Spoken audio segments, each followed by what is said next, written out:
Right now, we're facing a man-made disaster of global scale.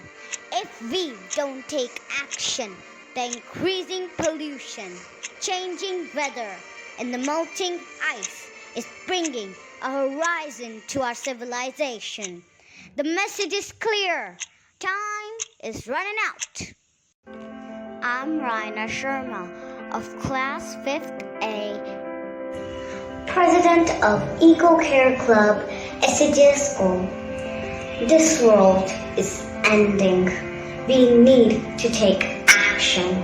We need to restore the balance. But how? Well, there's this magical machine that sucks on carbon dioxide, locks it away, and gives out oxygen. It's called a tree. So we all need to plant trees. It's the need of our planet, so let's do it. We have so many seeds, but never taken care of them. So it's time to take care.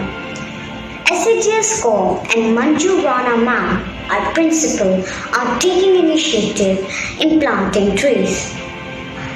Simply put, if we don't protect nature, we can't protect ourselves.